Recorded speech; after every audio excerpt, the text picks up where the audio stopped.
दोस्तों, अगर आपने अपने गार्डन में सब्जियों वाले पौधे लगा रखे हैं और आपको नहीं पता कि पौधों को कब खाद देनी चाहिए, स्पेशली सब्जियों वाले पौधों को काफ़ी ज़्यादा मात्रा में खाद की ज़रूरत होती है। तो आज मैं आपको बताने वाला हूं कि मैं मेरे गार्डन में लगे हुए जो सब्जियों वाले पौधे हैं उनमें कौन सी खाद देता हूं, कब देता हूं, कैसे देता हूं, किस पौधे में कौन सी खाद देना सही होता है और किस पौधे में कौन सी खाद नहीं देनी चाहिए।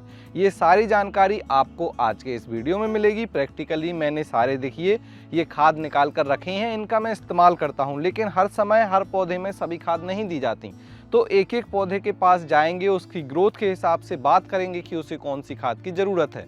नमस्कार दोस्तों, मेरा नाम है दीपक और आप देख रहे हैं terrace and gardening YouTube channel. यदि आप पहली बार मेरे चैनल पे आए हैं तो चैनल को सब्सक्राइब कर लें और बेल आइकन को भी प्रेस कर दें ताकि मैं जब भी इस तरह का वीडियो अपलोड करूं उसका नोटिफिकेशन आपको मिल जाए। अब देखिए, मेरे गार्डन में ढेर सारे सब्जियों वाले पौधे लगे हैं। सभी पौधे देखते हैं और पौधे की ग्रोथ देखकर बोलते हैं कि सर आप कौन सी खाद देते हैं वो बताइए।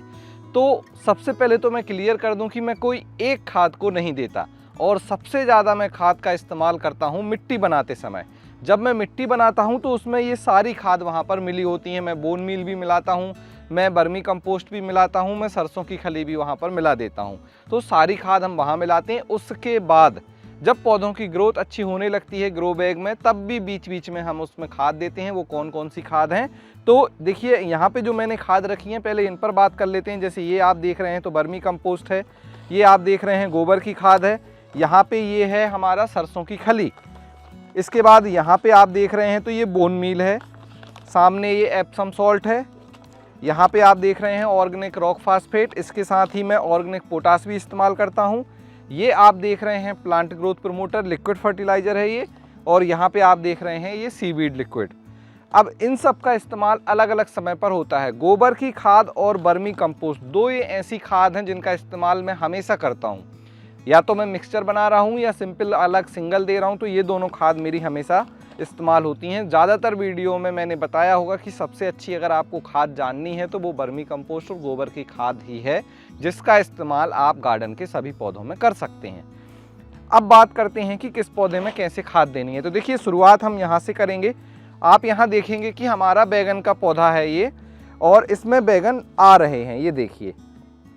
अब जब बैगन में इस तरह से बैगन आए और पौधा फ्रूटिंग पर हो तो इस समय आपको इसमें नाइट्रोजन रिच फर्टिलाइज़र कम देना है, मतलब सरसों की खली कम देनी है, लेकिन इसमें गोबर की खाद ज़्यादा देनी है।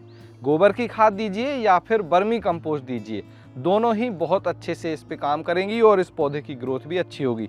हमने अभी इसमें गोबर की खाद को मिक्स करके नीचे मिला दिया है और मिट्टी में अच्छे से खाद दे दी है। तो आप देख सकते हैं ये भरता बैगन है और इसका साइज कितना बड़ा है, और सभी पौधों में इतने अच्छे से बैगन आ रहे हैं। अब बात करते हैं जो हमारी रूट वेजिटेबल हैं। अब यहाँ देखिए, यहाँ पे हमने लगा रखी है हमारी सलजम, टर्निप। अब ये आप देख रहे हैं तो यहाँ पे ये टर्निप बन रही है। अब इस जगह पर क्या होता है, जब रूट वेजिटेबल होती हैं तो यहाँ पे हमें ज़्यादा नाइट्रोजन रिच खाद नहीं देनी है। अब इसका क्या रीज़न है, देखिए, अगर नाइट्रोजन रिच खाद देंगे, जैसे सरसों की खली आपने डाल दी, तो इसके पत्ते बड़े होंगे, ग्रीनरी होगी, लेकिन नीचे जड़ नहीं बनेगी। तो हमें क्या करना है, रूट वेजिटेबल में जड़ चाहिए, स्पेशली आपकी मूली, चुकंदर, सलजम, गाजर, इनमें आपको नाइट्रोजन रिच फर्टिलाइज़र को कम इस्तेमाल करना है, वरना आपके पत्ते निकलेंगे, आपको गाजर नहीं मिलेगी, मूली नहीं मिलेगी। तो यहाँ पे भी सेम बर्मी कंपोस्ट या गोबर की खाद इस्तेमाल करें। जब पौधा छोटा है तब आप इसमें नाइट्रोजन के लिए सरसों की खली को घोलकर दे सकते हैं। सेम चीज़ मैं आपको मूली के साथ भी दिखा देता हूँ। तो यहाँ पे मेरी मूली लगी हैं और आप देखिए मूली कितनी अच्छी बन रही हैं। ये देखिए, यहाँ पे मूली हैं और ये देखिए कितनी अच्छी मूली आ गई हैं, बिल्कुल हार्वेस्टिंग के लिए रेडी हैं। तो इसमें मैंने बहुत ज़्यादा नाइट्रोजन फर्टिलाइज़र का इस्तेमाल नहीं किया है, गोबर की खाद और बर्मी कंपोस्ट का इस्तेमाल ज़्यादा किया है। अब बात करते हैं लीफी वेजिटेबल। जैसे आप यहाँ देख रहे हैं, देखिए ये धनिया है।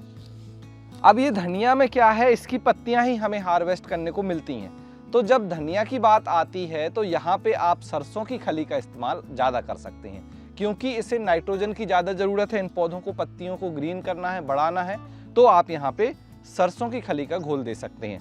लेकिन कब कब देना है, देखो, धनिया वैसे तो 30-40 दिन में रेडी होने लगती है, तो लगाने के लगभग 15-20 दिन बाद जब धनिया के बीज उग जाते हैं, 2 से 3 इंच के हो जाएं, तब से आप 1 से 2 बार इस्तेमाल कर सकते हैं।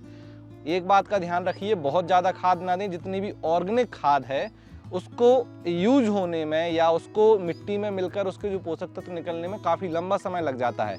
जैसे बोन मील की बात करें तो 4 से 6 महीने में उसका कैल्शियम और फॉस्फोरस निकल पाता है, तो उसको तो आपको मिट्टी में ही मिलाना है। यहाँ पे आप देख रहे हैं ये केल लगी हुई है हमारी, और केल में भी सेम आप नाइट्रोजन रिच फर्टिलाइज़र को ज़्यादा दे सकते हैं। अब मेरा ये सब बताने का पर्पस ये है कि आप ध्यान रखें कि किस पौधे में कौन सी खाद देनी है। स्पेशली गोबर की खाद और वर्मी कंपोस्ट तो आप सभी में दे सकते हैं, लेकिन सरसों की खली जो कि नाइट्रोजन रिच होती है उसे आपको इस तरह के पौधों में देना है। रूट वेजिटेबल में बाद के समय में नहीं देना है, जब उनमें जड़ बन रही है। जैसे ये गाजर लगी है अभी, तो इसमें हम अभी सरसों की खली की खाद नहीं देंगे। ये देखिए, ये नॉर्मल हमारी ऑरेंज गाजर है और ये यहाँ पे ब्लैक गाजर लगी है, दोनों में हम अभी खाद नहीं देंगे।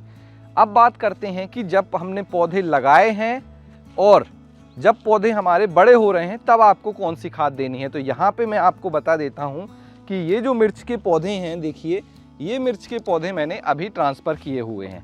अब जब हम पौधे लगा देते हैं तो लगाने से पहले क्या होता है, ये जो मिट्टी है हमारी, हमने इसमें सबसे ज़्यादा खाद मिलाई हुई है।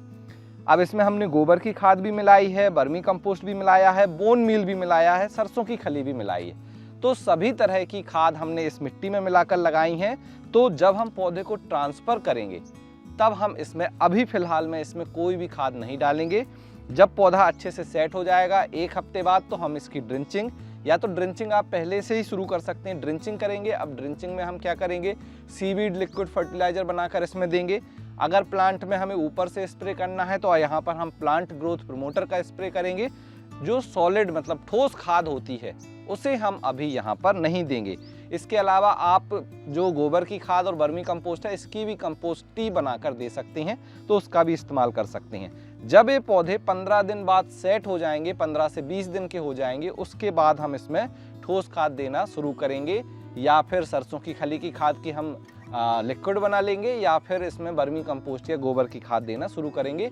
और खाद आपको देनी है 15-20 दिन 1 महीने के अंतर से, बार बार नहीं देनी है। अगर आप मिट्टी अच्छी बनाएंगे तो बार बार खाद नहीं देनी पड़ेगी। तो यहाँ पे छोटे पौधों वाला डाउट आपका मैंने क्लियर कर दिया है। अब यहाँ आ जाते हैं, कुछ पौधे हमारे फूल पर भी होंगे। देखिए जैसे ये बैगन है तो इसमें काफ़ी अच्छे फूल आ रहे हैं, साथ में इसमें बैगन भी यहाँ पर लग रहा है। ये देखिए यहाँ पे बैगन सेट हो गया है एक। तो इस कंडीशन में क्या होता है, बैगन के फूल ना गिरें, मिर्च के फूल ना गिरें, तो इस समय आपको इसमें एप्सम सॉल्ट का आप स्प्रे कर सकते हैं और पानी में घोल कर भी दे सकते हैं। तो जो एप्सम सॉल्ट होता है वो हमारे फूल के पॉलिन को स्ट्रॉन्ग बनाता है, पॉलिनेशन को इजी बना देता है, तो आपको बहुत ही फ़ायदा होगा। स्पेशली टमाटर, बैगन, इस तरह के पौधों में, मिर्च में फूल गिरते हैं तो आप वहाँ पर एप्सम सॉल्ट का स्प्रे कर सकते हैं और पानी में घोल कर भी दे सकते हैं। तो मैं यहाँ पर एप्सम सॉल्ट इस तरह इस्तेमाल करता हूँ। और साथ में अगर कोई पौधा पीला हो रहा है तब भी आप एप्सम सॉल्ट का स्प्रे कर सकते हैं। तो यहाँ पे हमने ये वाला खाद दे दिया। तो सारे पौधों में ऐसी सिचुएशन के हिसाब से दीजिए। अब मैं आपको दिखा दूं थोड़े से बड़े पौधे जो हमारे क्रीपर प्लांट हैं, बेल वाले पौधे हैं, इनमें हम कैसे खाद देते हैं। तो देखिए यहाँ पे कुछ, देखिए ये गिलकी है, यहाँ पे आप देख रहे हैं, तो ये देखिए लौकी है, ये सारे पौधे लगे हैं। अब ये बड़े ग्रो बैग में लगे होते हैं। एक तो आपको इन्हें बड़े ग्रो बैग में लगाना है। अगर आप इन्हें छोटे ग्रो बैग में लगा देंगे तो फिर इनमें फ्रूटिंग नहीं होगी, आप कितना भी खाद डाल दें।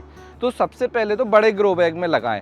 अगर आप मेरे पीछे देख रहे हैं इस तरह से आपको लौकी लेनी है, तो लौकी लेने के लिए सबसे पहले तो हमने यहाँ पे लौकी के जब पौधे लगाए थे तो हमने ढेर सारी यहाँ पे खाद मिलाई थी।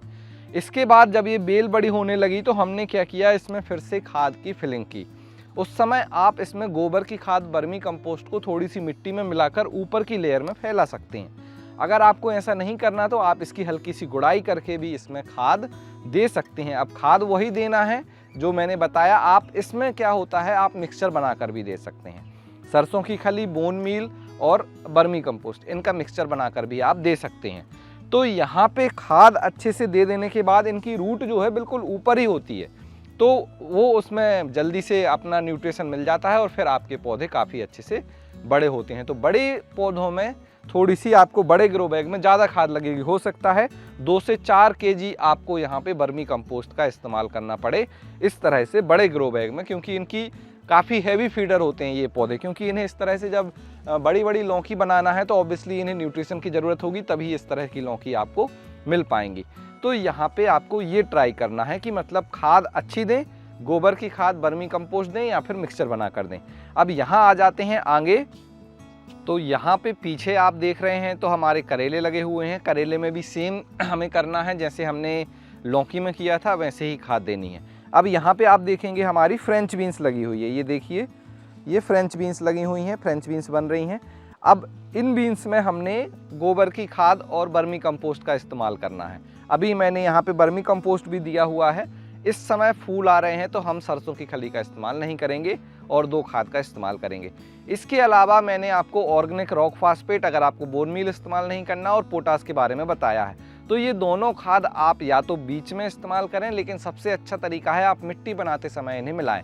Bone meal, rock phosphate, potash, इन सबको आपको मिट्टी बनाते समय मिलाना है तो आपको ज़्यादा अच्छा रिजल्ट मिलेगा, ना कि पौधे को बीच में देना है। बीच में आपको केवल वर्मी कंपोस्ट या गोबर की खाद ही इस्तेमाल करनी है। गोबर की खाद वही इस्तेमाल करें जो पूरी तरह से डिकम्पोज हो, मतलब सड़ी हुई, पची हुई जिसे कहा जाता है, वह खाद आपको इस्तेमाल करनी है जो कि 1 से 2 साल पुरानी हो। ताज़ा गोबर इस्तेमाल करेंगे तो आपको नुकसान हो जाएगा। इसलिए आप अगर सही से नहीं समझ पाते तो वर्मी कंपोस्ट का इस्तेमाल कीजिए। वर्मी कंपोस्ट बेस्ट होता है और सेफ भी है।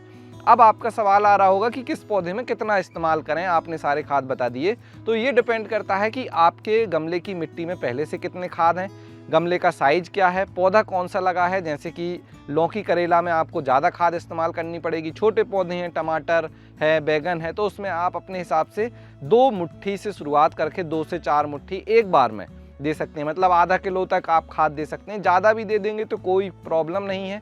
ये ऑर्गेनिक खाद है, इससे पौधे खराब नहीं होते और आप इनको जितना चाहें उतना दे दें। बस सरसों की खली का आपको ध्यान रखना है, उससे ज़्यादा इस्तेमाल नहीं करना है।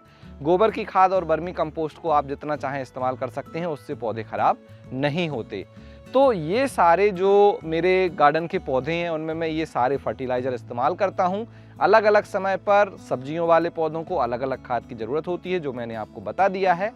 इन सब को बताने के बाद भी अगर आपके कोई भी डाउट हैं तो आप कमेंट सेक्शन में लिखें। मैं एक एक खाद के ऊपर भी मैंने वीडियो बनाए हुए हैं। सरसों की खली का वीडियो अपलोड है, आपकी कंपोस्ट का वीडियो अपलोड है, वर्मी कंपोस्ट का वीडियो भी हमने बनाया हुआ है। तो ये सारे अलग अलग सेपरेट वीडियो भी आपको देखने को मिल जाएंगे, तो आप उन्हें देखकर अच्छे से समझ सकते हैं कि उस खाद का इस्तेमाल कब और कैसे किया जाता है, साथ में उसके क्या फ़ायदे हैं। तो आज का वीडियो यहीं पर समाप्त करते हैं। वीडियो कैसा लगा ज़रूर बताएं। अच्छा लगा हो तो लाइक करें, शेयर करें। इस वीडियो को जो है ज़्यादा से ज़्यादा लोगों तक भेजें। मेरे चैनल को सब्सक्राइब कर लें। आज की वीडियो में इतना ही। मिलते हैं आपसे किसी अगले वीडियो में। तब तक के लिए हैप्पी गार्डनिंग।